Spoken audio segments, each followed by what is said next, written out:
अस्सलाम वालेकुम। Cross talk के साथ मैं हूं जिजान डार। आज हम अपने इस प्रोग्राम में दो इशू पर बात करेंगे। सबसे पहले हम आपको बताएंगे कि मौलाना फजल रहमान ने आज कौन सी अहम बातें की हैं। फिर उसके बाद अमेरिका में इतना जश्न क्यों हो रहा है उसके मतलब हम आपको बताएंगे। तो चलते हैं सबसे पहले मौलाना फजल रहमान की तरफ। मौलाना फजल रहमान दिन ब दिन पाकिस्तान के जो अहम मुकदम अदारे हैं, इस्टेब्लिशमेंट, उनकी तरफ चल दौड़े हैं। क्योंकि मौलाना फजल रहमान जो से हैं, जब उनको इक़्तिदार की हवस नहीं मिलती तो वो ऐसे जो मुल्क के अहम दारे हैं उनके खिलाफ बातें करते नज़र आते हैं। हालांकि मौलाना फजल रहमान की जो जमात है वो हमेशा इस्टेब्लिशमेंट के कंधों पर सवार होकर आई है। अब हम आपको यहाँ पर ये भी बताना बात ज़रूरी समझते हैं कि मौलाना फजल रहमान ने जो भी आज मीडिया पर बातें की हैं वो बातें उनको इस वक्त पाकिस्तान के हालात के मुताबिक जेब नहीं देती। क्योंकि पाकिस्तान इस वक्त इंतहाई मुश्किल और नाजुक दौर से गुजर रहा है। फिर उन्होंने कहा कि हम सदर को वोट नहीं देंगे और ना खैबर पख्तूनख्वा असम्बली का हिस्सा बनेंगे और ना वहाँ पर अपोजिशन लीडर को सपोर्ट करेंगे। तो मौलाना फजल रहमान जो से हैं वो इस सारे निज़ाम से अब बाहर नज़र आते हैं। हो सकता है कि खदशा ज़ाहिर किया गया है और हमारे ज़राए ने भी ये बताया है कि मौलाना फजल रहमान का हो सकता है अब सियासत से पत्ता काट दिया जाए उनकी जमात का। क्योंकि मौलाना फजल रहमान और PTI जो सी हैं वो दोनों जमातें अब एक यकजा होकर मुल्क के खिलाफ ताबड़तोड़ हमले कर रही हैं। फिर उसके बाद मौलाना फजल रहमान ने कहा कि हम अगर असम्बली में जाएं तो हमारे वहाँ पर जो तहफ़्फ़ुज़ात हैं उनको संजीदा नहीं लिया जाता और ना ही उनको दूर किया जाता है। मौलाना फजल रहमान ने फिर कहा कि असम्बली में जो हमारी आवाज़ है उसको दबा दिया जाता है।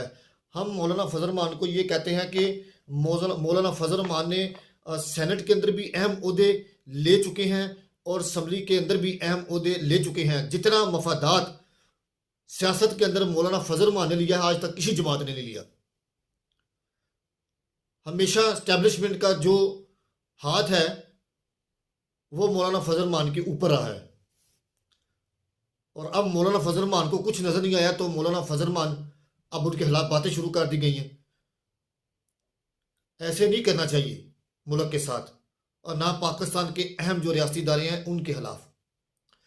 फिर उन्होंने कहा कि IMF जो सा है वो अगर पाकिस्तान में शदीद तहफ़्फ़ुज़ात रखते हैं तो वो पाकिस्तान को किसी किस्म की कोई इमदाद नहीं देंगे। फिर उसके बाद उन्होंने कहा कि आलमी कुतों के खिलाफ आवाज़ उठाते हैं तो वो कहते हैं कि हमारे हजूम को कम होना चाहिए। तो मौलाना फजल रहमान ने यह भी कहा कि हमारी जो जमात है इलेक्शन से पहले हमें पता चल गया था कि वो हमारी जमात को हजम करना चाहते हैं। उन्होंने कहा कि इस्टेब्लिशमेंट के अंदर अवाम का नुमाइंदा और इस्टेब्लिशमेंट का नुमाइंदा नहीं होना चाहिए। ये बात मौलाना फजल रहमान ने कही है। अब देखा जाए तो मौलाना फजल रहमान जो से हैं उन्होंने ऐसी बातें करके जो हमारे दुश्मन हैं उनको क्या पैगाम देने की कोशिश की है। मौलाना फजल रहमान को ऐसी बातों से गुरेज करना चाहिए क्योंकि ऐसे बयानात से दुश्मन को तक़वियत मिलती है। जी बल्कि तो मौलाना फजल रहमान ने मज़ीद कहा कि अवाम का नुमाइंदा इस्टेब्लिशमेंट का नुमाइंदा नहीं होना चाहिए। ये तो मौलाना फजल रहमान को पहले पता होना चाहिए था। आप भी उनके नुमाइंदे थे और आप उनके खिलाफ आप बातें करने लगे। आपको ऐसी बातों से गुरेज करना चाहिए।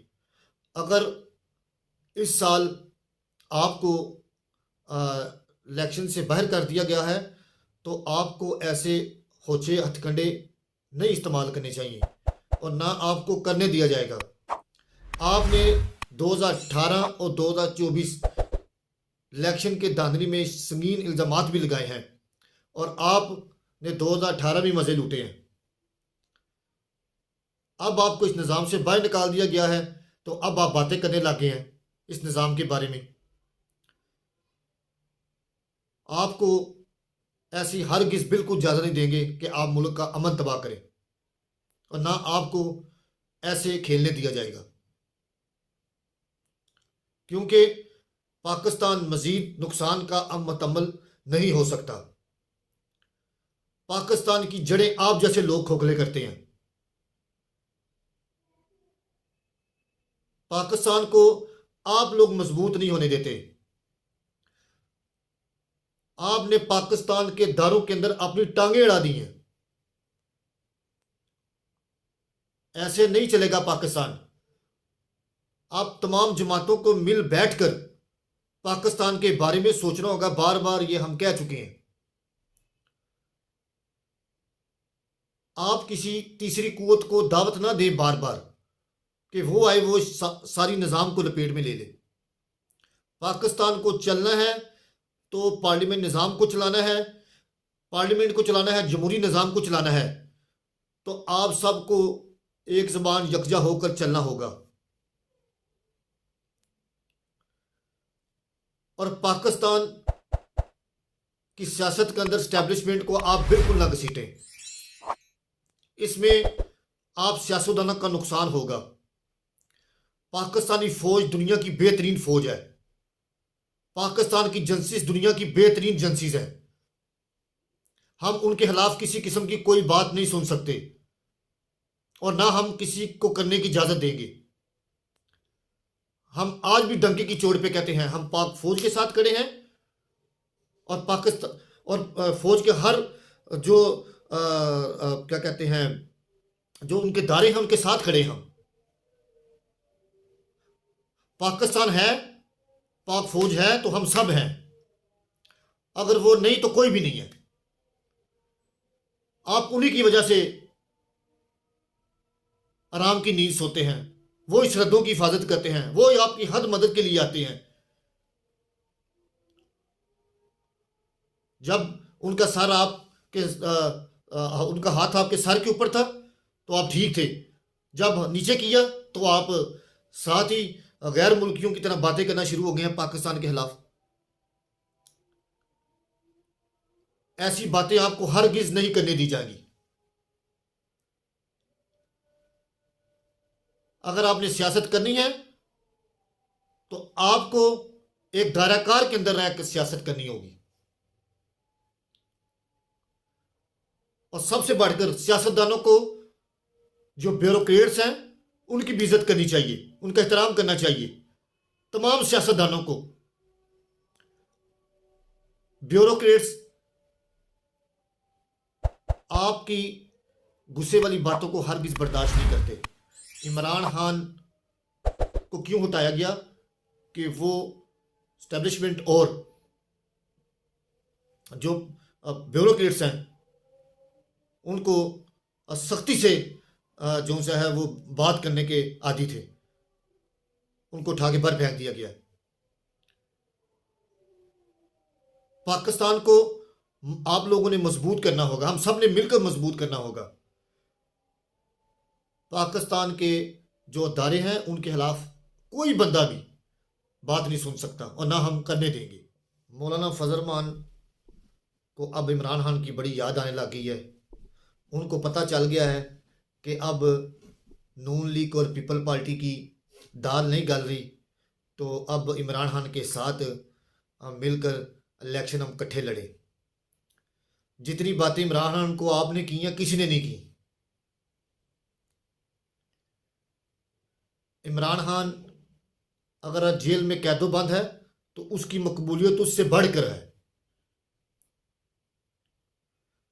अगर एक दिन जवाल है तो उसके बाद रूज भी है। कैदो बंद होना एक अलग बात है, लेकिन किसी भी रहनुमा को कैद कर कर इलेक्शन नहीं करवाना चाहिए। मैदान खुला छोड़ना चाहिए ताकि पता चल सके कौन कितने पानी में है।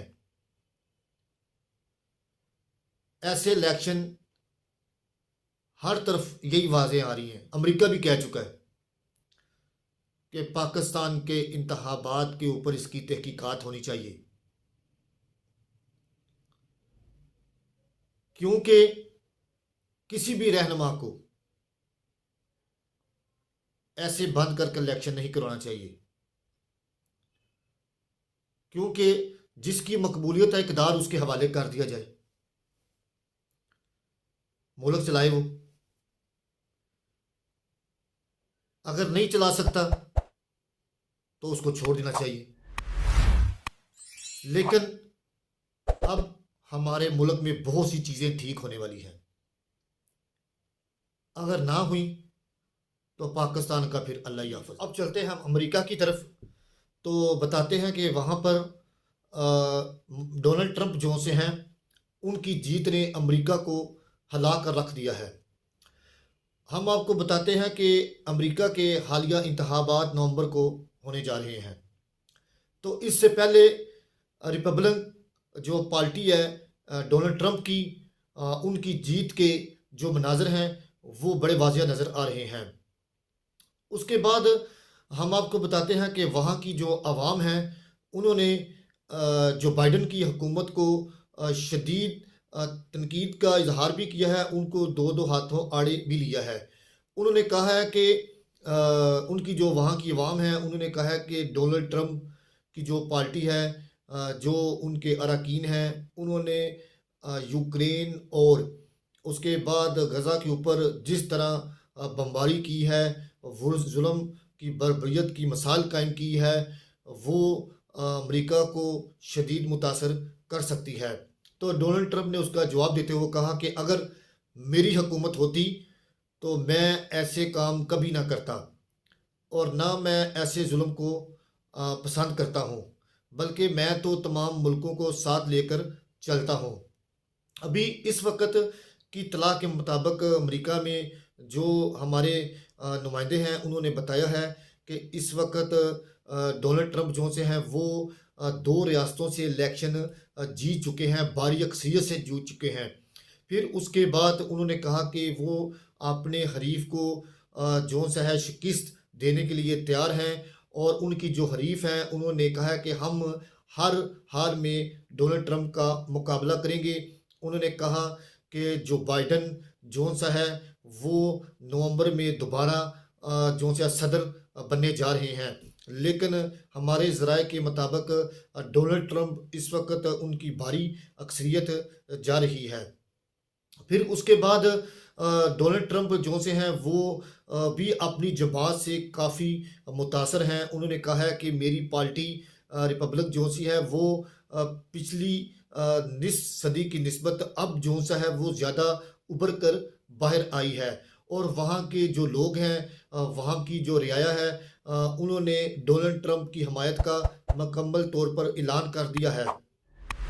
फिर उसके बाद हम आपको यहाँ पर ये भी बताना ज़रूर समझते हैं कि डोनाल्ड ट्रंप की जीत के अंदर रूस का हाथ होने का ये भी एक इल्ज़ाम लगाया गया है। CIA हकाम ने अपने अमरीकी हकाम को बताया है कि डोनाल्ड ट्रंप की जीत के अंदर रूस का अहम किरदार हो सकता है। फिर उसके बाद हम आपको बताते हैं कि डोनाल्ड ट्रंप को हैरी क्लिंटन पर सबकत दिलाने में अहम किरदार रूस अदा कर रहा है, ये CIA ने कहा है। और उसके बाद CIA हकाम ने ये चीज़ भी अच्छी तरह अयां कर कर अपने हकाम को बता दी है कि सदारती इंतखाबात में डोनाल्ड ट्रंप को हैरी क्लिंटन पर सबकत दिलाने में अहम किरदार अदा कर सकती है। फिर उसके बाद जो बाइडन की डेमोक्रेट पार्टी के नुमाइंदे हैं ब्रैक ओबामा, उन्होंने जो सा है CIA को कहा है कि इन साइबर क्राइम की तहकीकात कर कर हमें बताया जाए कि डोनाल्ड ट्रंप को जिताने में किसका हाथ हो सकता है। लेकिन डोनाल्ड ट्रंप ने अपने इन तमाम इल्ज़ामात को मुस्तरद कर दिया है। उन्होंने कहा है कि ये हैकिंग का जो निज़ाम है वो अमेरिका के रियासत से भी हो सकता है, चाइना से भी हो सकता है, रूस से भी हो सकता है। उन्होंने कहा कि अभी इस वक्त मैं कुछ नहीं कह सकता। उन्होंने ये भी कहा कि इस वक्त मेरे इस जीत का रोला वही डाल रहे हैं जिन्होंने सद्दाम हुसैन के ऊपर शदीद किस्म के इल्ज़ामात लगाए, उनके ऊपर मुतली किस्म के बम्बार किस्म के हमले किए। फिर उन्होंने कहा कि डोनाल्ड ट्रंप ने कहा कि मैं मज़ीद अब इस बात पर नहीं जाना चाहता। मेरी अब तमाम तर जितनी भी सलाहियत हैं वो अमेरिका को सही सिमत पर लेकर जाने की हैं, और मैं अमेरिका को आगे लेकर जाना चाहता हूँ, क्योंकि अमेरिका आगे ही बहुत नुकसान कर चुका है, अवाम का बहुत पैसा ज़ाया कर चुका है। अब जो है मज़ीद इसका मुकम्मल नहीं हो सकता।